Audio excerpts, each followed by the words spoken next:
Bismillah, Assalamualaikum warahmatullahi wabarakatuh. Alhamdulillah, wassalatu wassalamu ala rasulillah wa ala alihi wa sahbihi wa man walah amma ba'du. Para pemirsa, sahabat santri, a'azanillah wa iyyakum jami'an. Alhamdulillah, di kesempatan yang berbahagia ini kita bisa berjumpa dalam acara podcast di Pesantren Islam Al-Irsyad Tenggaran 7 Kota Batu. Di momen yang berbahagia ini, kita berdepatan dengan bulan Ramadan, bulan yang tentu seluruh kaum muslimin sudah tahu keutamaan-keutamaan di dalamnya, bulan yang penuh berkah. Dan di momen ini juga kita akan membahas sebuah tema yang menarik insya Allah, yaitu tentang meneladani Rasulullah SAW sebagai suri tauladan kita. Kita sudah kedatangan tamu, yaitu Al-Ustadz Abdurrahman. Beliau adalah pengajar di pesantren kami. Kita sapa dulu beliau. Assalamualaikum Ustadz. Waalaikumsalam. Kaif halakum Ustaz? Bi khair Ustadz wa anta Ustadz. Masya Allah, ana bi khair, Masya alhamdulillah. Allah, hayakallah Ustadz. Amin ya Rabbal. Ustadz, alhamdulillah ini Ustadz, kita bisa berjumpa Ustadz. Ini di acara yang insya Allah bermanfaat bagi kaum muslimin Ustadz. Insya Allah. Tema yang kita ambil, kita pilih yang ringan-ringan Ustadz. Tapi kita berharap manfaat yang lebih besar.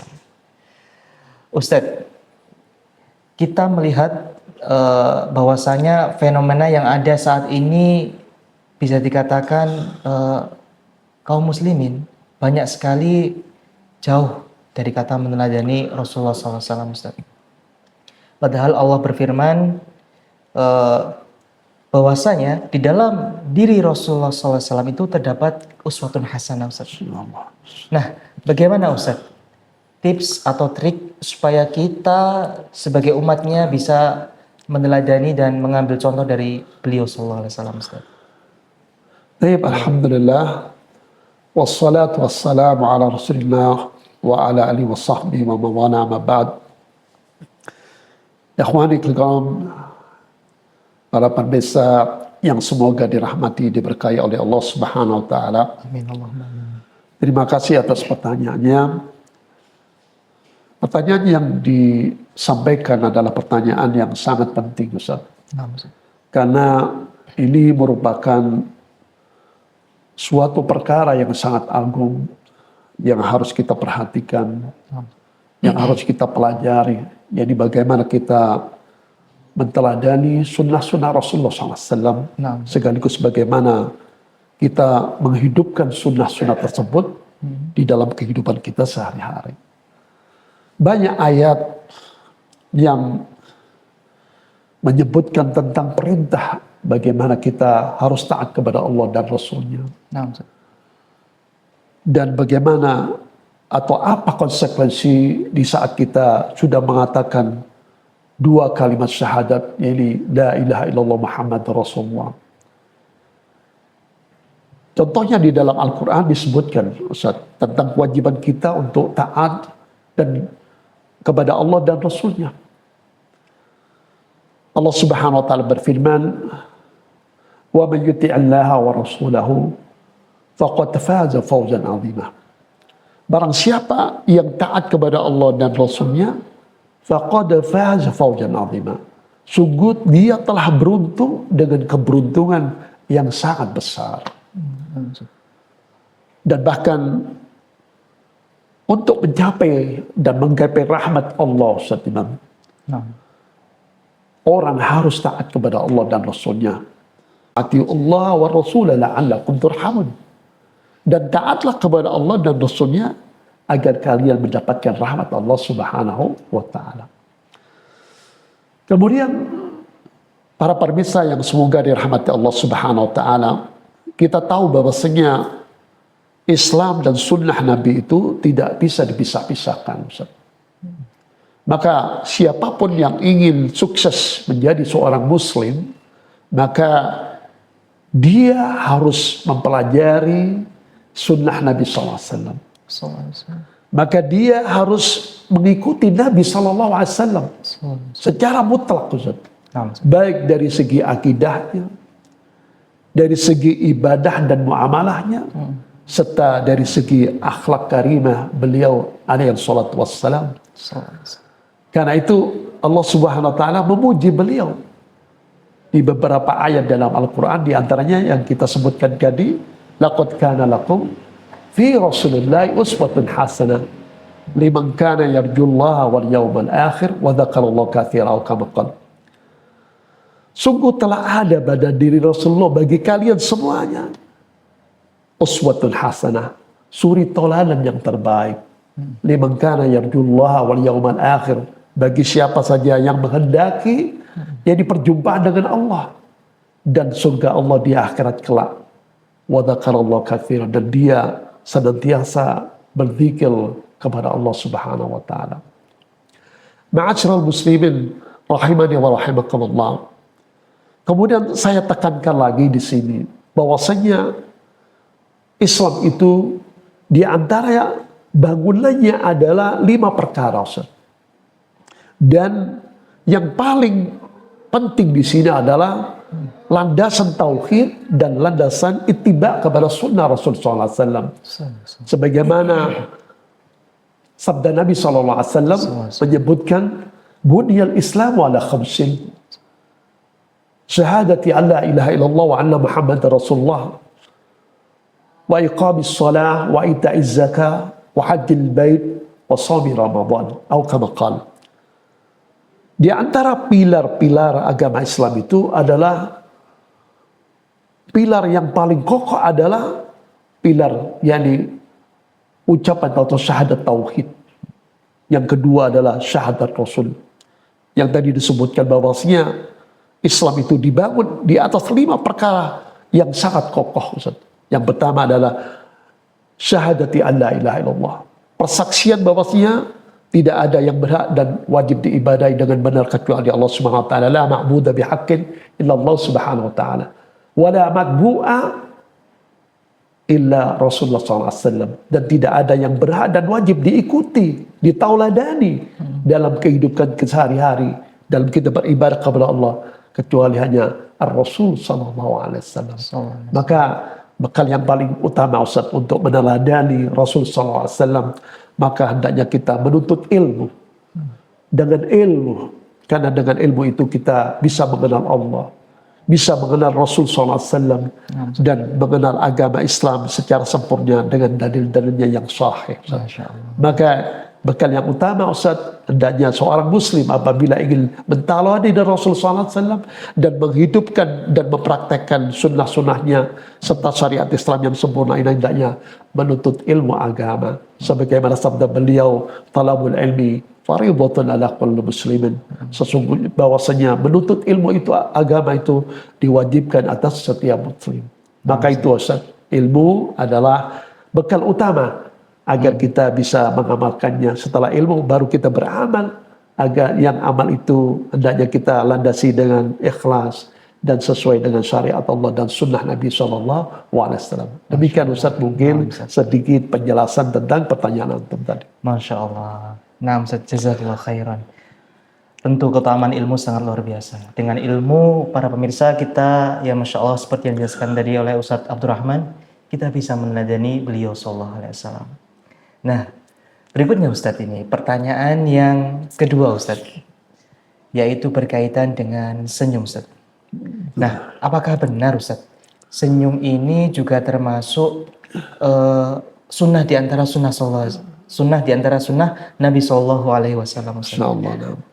Mohon penjelasannya, Ustadz. Baik, Bismillah, alhamdulillah, wassalatu wassalamu ala Rasulillah, amma ba'd. Baik, Ustadz, bahwasanya kita sudah alhamdulillah belajar agama ya sejak kita kecil sampai kita sekarang sudah menjadi dewasa. Tentunya merupakan hal yang penting, Ustaz, untuk mempelajari sunnah Nabi SAW itu dengan baik sesuai dengan dalil-dalil yang sahih. Sebagaimana antum katakan tadi bahwasanya apakah senyum itu merupakan di antara sunnah-sunnah Nabi? Maka jawabannya benar, Ustaz. Senyum adalah merupakan di antara sunnah Nabi SAW yang sangat mulia.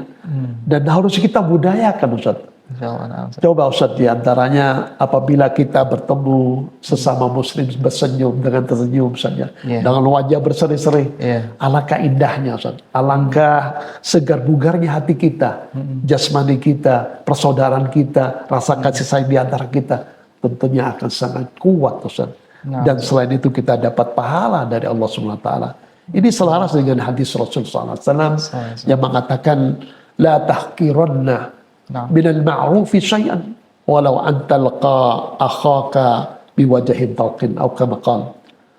Janganlah kalian meremehkan kebaikan sekecil apapun walaupun engkau bertemu dengan saudaramu dengan wajah yang berseri-seri. Ini di antaranya Ustaz, hadis sahih yang menerangkan tentang keutamaan atau pentingnya tersenyum, menyebarkan senyum di antara kita. Dan di antara hadis yang lain Rasul SAW mengatakan tabassumuka fi wajhi akhika laka sadaqatun atau kama qala. Nah, Ustaz. Rasul SAW Ustaz, memberikan perintah dan mencontohkan bahwasanya senyum kamu, senyum Anda kepada saudaramu yang lain itu bagimu adalah merupakan sedekah. Coba Ustaz, berapa pahala kita Ustaz, Iya, Masya Allah, apabila Ustaz. kita Iya. tiap hari pagi, siang, sore, malam Ustaz ya, Benar, Ustaz. ketemu lagi di pagi hari lagi, kemudian kita tersenyum Ustaz, mengucapkan salam. Masya Masya Allah, Allah. betapa banyak pahala yang kita dapatkan dari sisi Allah Subhanahu wa taala. Demikian Ustaz tentang Masya jadi Allah. masalah tersenyum di dalam Islam. Masya Allah, na'am. Sebuah keutamaan yang luar biasa dari senyum ya, Masya Allah para jamaah sekalian. Nah, ini tidak kalah penting juga Ustaz, sunnah-sunnah yang lain Ustaz, yang insya Allah ini juga ringan Ustaz. Terkadang ini juga di masyarakat secara umum kurang begitu mengetahui Ustaz, yaitu tentang membiarkannya jenggot bagi kaum laki-laki dan tidak musbil Ustaz. Oh, Masya Allah. Nah. Mungkin bisa dijelaskan Ustaz. Masya Allah. Bismillah, alhamdulillah, wassalatu wassalamu ala rasulillah, amma ba'd. Para hadirin, para pemirsa yang semoga dirahmati Allah Subhanahu wa taala, kita akan membahas apa yang disampaikan oleh saudara kita Ustaz Imam tentang apakah betul yakni bagi muslim laki-laki memelihara jenggot ya, merapikan kumis, kemudian mengangkat celana atau kain celana atau gamis atau sarung di atas maka kaki itu merupakan perintah dari Rasul SAW. Maka jawabannya berdasarkan hadis-hadis yang sahih, betul Ustaz.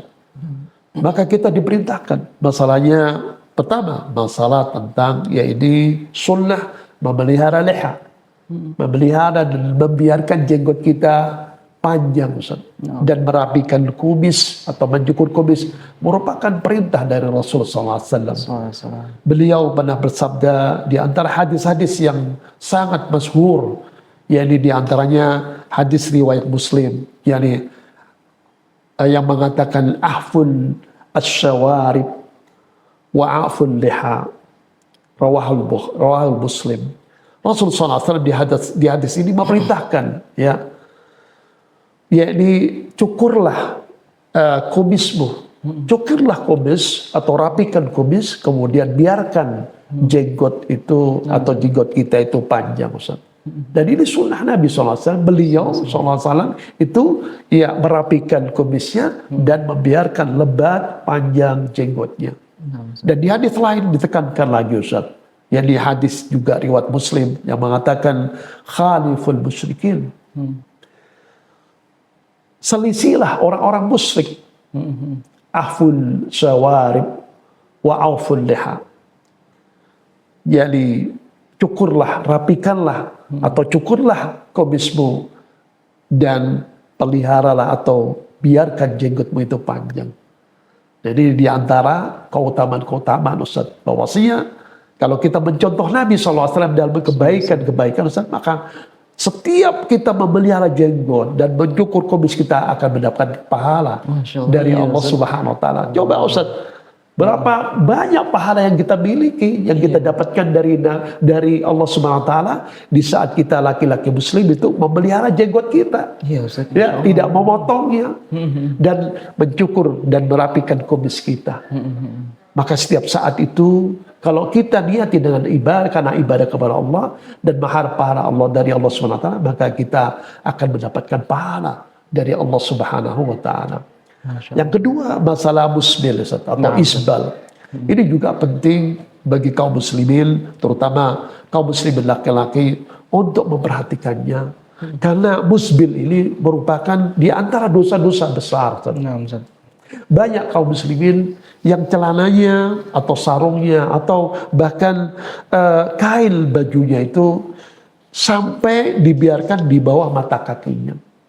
Dan ini menyelisih sunnah, Ustaz.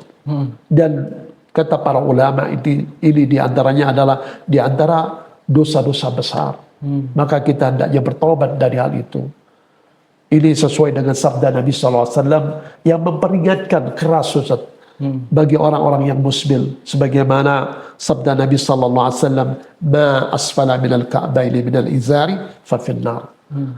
Kain apa saja yang di bawah mata kaki bagi muslim laki-laki saja, maka ancamannya finnar, letaknya adalah di neraka. Naudzubillahi min dzalik. Maka ini sesuatu yang mudah, Ustaz. Kita memelihara jenggot saja, kemudian merapikan kumis dan mengangkat kain celana kita atau sarung kita atau pakaiannya atau gamis kita di atas mata, sesuatu yang mudah dan pahalanya besar dan kita dijauhkan dari api neraka. Masya Allah. Ya. Kemudian hadis yang lain, Ustaz, yang menekankan ancamannya besar sekali, yaitu sebagaimana sabda Nabi SAW, "Thalathatun la yukallimuhullahu yaumal qiyamah wa yanduru ilaihim wa la yuzakkihim wa lahum adzabun alim. Kharibu wa khasiru man hum ya Rasulullah? Al-musbil wal mannan wal munafiq sil'atahu bihalafil kadhibi atau kama qala."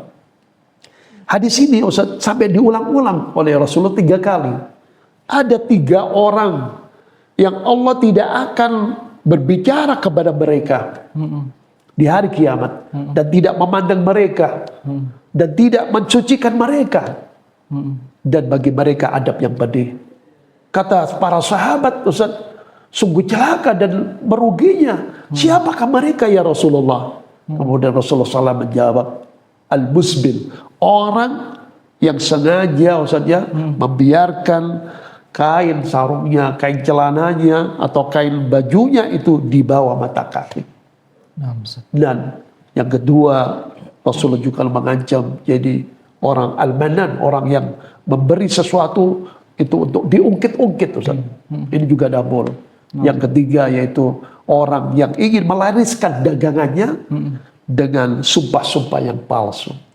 Demikian, Ustaz, sedikit yang bisa saya sampaikan tentang pentingnya, yaitu kita bagi kaum muslimin laki-laki untuk memelihara, membiarkan jenggot kita panjang, mencukur kumis kita rapi, dan mengangkat celana kita atau kain baju kita, sarung kita di atas kedua mata kaki.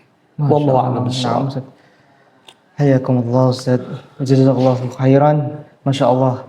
Tentu para pemirsa sekalian, tadi ada 3 poin penting ya pemirsa. Ada senyum, kemudian ada membiarkan jenggot kita bagi kaum laki-laki ya. Kemudian kita angkat celana kita atau sarung kita di atas mata kaki.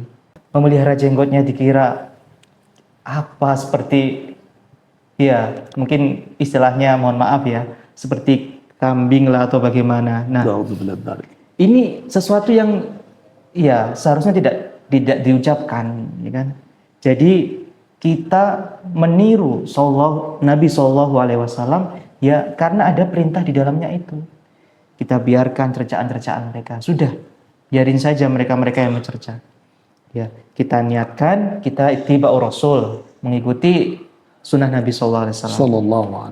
Nah, begitu ya para pemirsa sekalian. Nah, sekarang kita lanjut pada pertanyaan berikutnya para pemirsa. Ustadz, ini berkaitan dengan adab, Ustadz, yaitu seorang penuntut ilmu, Ustadz. Ini Karena kita di kalangan pesantren Ustaz tentu sudah masyhur Ustaz ya. Di sini banyak penuntut ilmu dan juga seorang ahli ilmu. Nah, Ustaz, dengan dinamika yang beragam, dengan tipikal anak-anak yang beragam dan juga orang-orang yang beragam Ustaz, terkadang kita itu tenggelam dan larut dalam poin adab ini Ustaz. Sehingga apa? Sudah mulai menurun Ustaz. Nah, bagaimana Ustaz ini menyikapi hal seperti itu? Insyaallah, alhamdulillah, wassalatu wassalamu ala rasulillah wa ala alihi wa sahbihi wa mawala amma ba'd. Para pemirsa budiman yang berbahagia dimanapun Anda berada, kita bersyukur kepada Allah Subhanahu wa Ta'ala bahwasanya Islam ini sudah diturunkan kepada Nabi kita Muhammad SAW dengan sempurna. Sebagaimana Allah Subhanahu wa Ta'ala berfirman, "Al-yawma akmaltu lakum dinakum wa atmamtu alaikum ni'mati wa raditu lakum al-Islam dinan." Al-yawma akmaltu lakum dinakum. Pada hari ini kata Allah, telah kusempurnakan agama kalian. Wa atmamtu alaikum ni'mati, dan telah aku wa atmamtu alaikum ni'mati, dan aku telah sempurnakan juga nikmat-nikmatku. Ya, wa raditu lakum al-Islam dinan, dan aku telah ridhoi agama Islam itu sebagai agama kalian. Insyaallah. Ini merupakan agama Islam ini sudah agama sempurna dari segi akidahnya, ibadahnya, ya, muamalahnya, dan dari segi akhlak karimahnya. Kita sudah tahu Ustaz bahwasanya Rasul sallallahu alaihi wasallam diutus adalah untuk menyempurnakan akhlak kita. Sebagaimana beliau sallallahu alaihi wasallam bersabda, "Innama bu'istu liutammima makarimal akhlak." Sesungguhnya aku ini diutus, kata Rasul SAW, untuk menyempurnakan akhlak. Jadi buah daripada akidah yang benar saja, ibadah yang benar, ini adalah akhlak yang karimah, akhlak yang mulia Ustaz. Masya Allah. Inilah indahnya Islam Ustaz. Kemudian berikutnya Rasul sallallahu alaihi wasallam juga dipuji oleh Allah Subhanahu wa taala dengan ucapan, "Wa innaka la'ala khuluqin 'adzim." Sungguh engkau wahai Muhammad benar-benar berada di atas budi pekerti dan akhlak yang sangat mulia. Maka kita sebagai umat Rasul sallallahu alaihi wasallam, maka kita bersemangat, harus bersemangat untuk meneladani beliau. Bagaimana kita berakhlak yang baik kepada Allah, berbudi pekerti baik kepada Rasulullah SAW, berbudi pekerti yang baik kepada guru-guru kita, Ustaz, orang-orang tua kita, ya kan? Kemudian kita juga harus menyayangi, Ustaz. Jangan lupa, kita harus menyayangi anak-anak kita, anak-anak didik kita, orang-orang muda di antara kita. Bukan termasuk golongan kami, kata Rasulullah SAW. Orang-orang yang tidak memuliakan orang-orang tua di antara kita. Dan orang-orang yang tidak menyayangi anak-anak muda di antara kita. Dan orang-orang yang tidak tahu, tidak peduli dengan hak-haknya orang-orang yang alim, yang memiliki ilmu di antara kita. Ini menunjukkan Ustaz, kewajiban, wajib bagi kita untuk menghormati ulama-ulama, menghormati orang-orang tua kita Ustaz, dengan akhlak yang mulia, dengan ta'dib dan penghormatan yang mulia. Dan juga kita harus menyayangi Ustaz, anak-anak didik kita dengan lembut, dengan kasih sayang, sehingga anak-anak kita bisa mencontoh akhlak-akhlak ustadz-ustadznya, akhlak daripada orang-orang tuanya. Maka terjadilah yaitu keharmonisan Ustaz, kerukunan Ustaz ya, muamalah yang indah. Sehingga tidak ada bullying Ustaz yang ada di pesantren. Tidak ada sudah. Tidak ada bullying, tidak ada anarkis, tidak ada pertengkaran. Karena masing-masing menjaga akhlak dan budi pekerti yang mulia. Rasul SAW yang mengatakan bahwasanya manul mu'minina imanan ahsanul khuluqa. Bagaimana barometer akhlak yang baik ini Ustaz menunjukkan sempurnanya iman seseorang. Bahkan Nabi SAW juga bersabda, "Illa min ahabbikum ilayya wa aqrabikum billi majlisan yaumal qiyamati ahasinakum akhlaqan." Sesungguhnya orang yang paling aku cintai, kata Rasulullah SAW, dan paling dekat tempat duduknya nanti di yaumil qiyamah dengan Rasulullah SAW maka adalah mereka yang memiliki akhlak-akhlak dan budi pekerti yang baik. Masya Allah. Semoga Allah SWT Ustaz ya, Iya, Ustaz. mewariskan, Amin. yang menganugerahkan kepada kita dan anak cucu kita Ustaz. Ya ini apa? Ilmu yang manfaat Ustaz ya. Nah, Ustaz. Kemudian amal-amal yang diterima oleh Allah SWT, sekaligus akhlak dan budi pekerti yang mulia yang dicintai oleh Allah dan Rasulnya alaihi wasallam. Allah a'lam bissawab. Amin. Masya Allah. Nah, Ustaz, sangat mencerahkan sekali Ustaz bagi kami dan tentunya bagi para pemirsa juga sekalian di rumah. Nah, Ustaz, ini mungkin jadi pertanyaan terakhir Ustaz, yaitu tentang profesionalisme Ustaz. Nah, karena ini harus terus dikembangkan Ustaz, terutama bagi para pekerja. Kadang orang itu ada namanya lupa. Nah, terkait profesionalisme Ustaz atau amanah Ustaz, ini bagaimana Ustaz untuk menanggapi pada zaman atau era sekarang ini Ustaz? Insyaallah. Barakallahu fiik. Alhamdulillah wassalatu wassalamu ala Rasulillah wa ba'du. Ikhwanil kiram, Allah jami'an. Pertanyaan yang sangat penting yang disampaikan oleh Ustaz Imam tentang profesionalisme kinerja kerja bagi setiap muslim.